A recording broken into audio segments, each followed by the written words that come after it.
Well, I guess I'm going to be making videos for a while. Okay, time to settle in for the long haul. Alright, let's knock out a fun one that I think a lot of queer people need to know more about. The Matrix is a major work in the history of transgender media. Oh yeah, the whole thing's an allegory for transition. Was that not clear?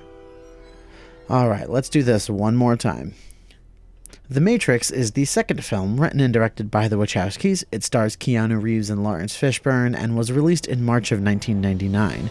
The film was engrossing from day one as it explored political and social themes of mind control and conformity, and even spawned crazy people on YouTube talking about conspiracy theories, and later on a misogynist hate movement on Reddit called the Red Pill. And that makes me do a double take, because The Matrix isn't about what the so-called Red Pill movement seems to think it was about. In fact, it's subversive of almost every trope in the prevailing white male rage genre of filmmaking, to the point where it actively rebukes any attempts to categorize it with such films, down to breaking the standard hero's journey narrative over its knee in favor of its own remix of the story. Let's look at Star Wars as an example. Luke's call to adventure and the lock-in to the plot happens when Obi-Wan, coded explicitly as a wise old knight, tells him the story of the Jedi and his aunt and uncle are killed by stormtroopers, forcing him to answer the call. He then crosses the visible threshold to leave the only home he's ever known, and flies off into space with Han and Obi-Wan. Neo, however, is given the choice of whether he wants to answer the call. There is no event outside of his control that forces him into the plot. The wise old man character is replaced too, as well as the princess and her rebellion of clean-cut kids. The group of people that guide Neo out of the Matrix are almost all women and people of color. Neo doesn't cross a visible threshold. In fact, his rebirth sequence is deliberately shot and edited to look like a body horror film, with his entire body being engulfed in his scream trailing off into digital noise. The reason I bring all of this up is that a large segment of queer people, especially trans people, find it near impossible to reconcile their life experience with the model of compulsory heterosexual life. Part of being queer in the world is coming to accept the loss of at least some of your teens to figuring out your identity in a world that is hardwired to not give people a choice in the life that they live. Neo's literal death in the Matrix and then rebirth in the real world has great symbolic weight, because the taking of a red pill signaling a total rebuild of biology is symbolic of a trans person's medical transition, especially having to have his body rebuilt nearly from scratch almost aligns to a second adolescence, which many trans people feel like going on hormones is. Even the red pill that allows the resistance to pull Neo out of the Matrix is symbolic of an early form of hormone therapy for trans women called Premarin, which is actually a small red pill. So to jump back to that movement, red pillars are saying that they want to go on estrogen.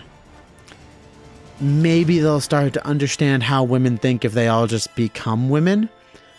I wouldn't put it past them to try.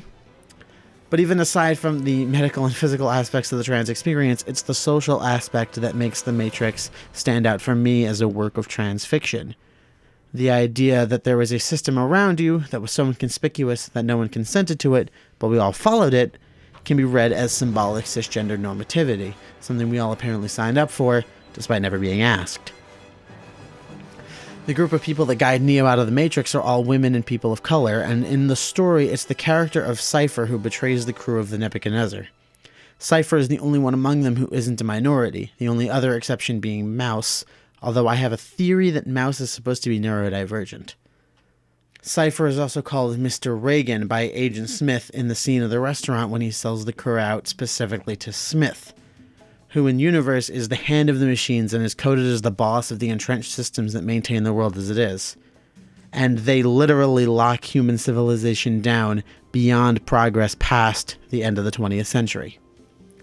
Agent Smith is a sentient computer program that takes the form of a tall white man in a business suit, basically using all of the cultural shorthand to mark him as the hand of the establishment. He is the embodiment of lawful evil. Hugo Weaving is almost Bond villain levels of menacing in this part. His diction is sterile and almost robotic in phrasing, although he's basically a more advanced version of Microsoft Sam.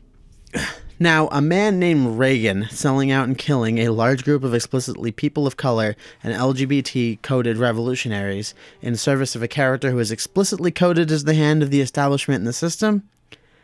I mean, it's got all the narrative subtlety of a sledgehammer, but it gets the point across. But the way I see it, the Matrix exists at 3 levels of narrative. There's the obvious machines versus humans narrative, but there's the more personal layer that includes Neo versus his own self-doubt, and further down, Neo versus the presence of the society he grew up around.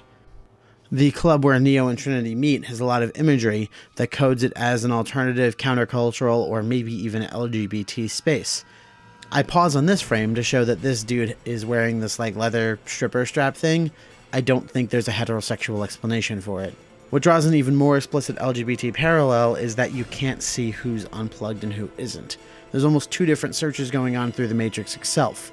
There's the people who know something is wrong trying to find the people who can help them, and the people who are already unplugged who have to trawl the Matrix itself looking for people that they can free. This especially mirrors the trans experience of finding people that think similarly online. We take it for granted now, but most people outside of cities probably didn't know that trans people existed, or that being trans was something that you could even do before the internet was an integral part of life. Another transition parallel is in the idea of the residual self-image.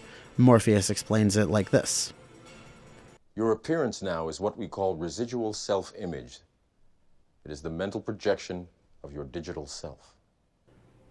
The Matrix itself might have a pre-programmed image of what a person looks like, but when the Resistance hacks into the Matrix from the outside, it has to find that image from within the person's mind, and it puts more importance on self-image versus the way that the system sees the person. It's important here to bring up the character of Switch specifically. Originally in the script, Switch was meant to be played by 2 similar-looking actors, one male and one female. One would play Switch outside the Matrix, and then the other would play them inside the Matrix. Neo himself lives a double life. Agent Smith explains it perfectly in this interrogation scene. It seems that you've been living 2 lives. In one life, you're Thomas A. Anderson, program writer for a respectable software company. You have a social security number, you pay your taxes, and you help your landlady carry out her garbage. The other life is lived in computers, where you go by the hacker alias Neo and are guilty of virtually every computer crime we have a law for. One of these lives has a future, and one of them does not. And for a lot of young trans people, it can feel like you're living a double life. The stress of juggling who you really are versus the life that you've had to build for yourself outside of your identity is definitely something that a lot of trans people can relate to. What's also important to the specific trans identity of Neo's story is that he has 2 names. Apart from one scene in the opening with his boss, the only character in the film to use the name Mr. Anderson is Smith, and every other character uses the name Neo. And the parallel is drawn pretty explicitly that Neo is his true name. And Smith is an agent. He is the program that the machines use to exercise their will on the inhabitants of the Matrix. He is the personified symbol of the system using a dead name to plunge Neo into conformity. During the subway fight scene towards the end of the film, Neo is dead-named while being choked by the embodiment of the system, forcing him to live in a world that he knows is wrong.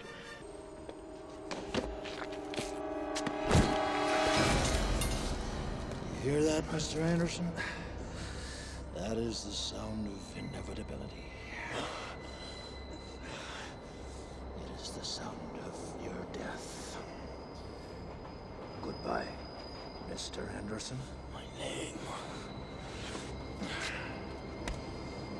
is Neo.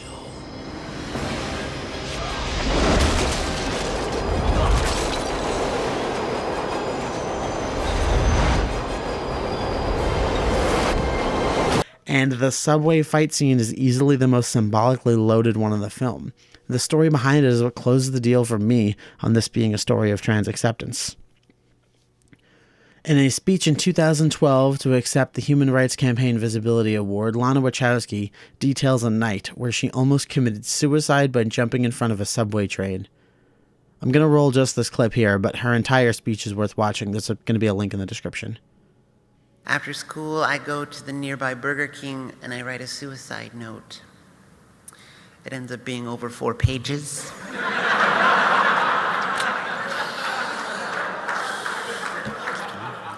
little talkative. But it was addressed to my parents, and I really wanted to convince them that it wasn't their fault. It was just that I didn't belong. I cry a lot as I write this note, but the staff at Burger King have seen it all before. And they seem immune. I was very used to traveling home quite late because of the theater. I know the train platform will be empty at night because it always is. I let the B train go by because I know the A train will be next and it doesn't stop. When I see the headlight, I take off my backpack and I put it on the bench. It has the note in front of it. I try not to think of anything but jumping as the train comes. Just as the platform starts to rumble, suddenly I notice someone walking down the ramp.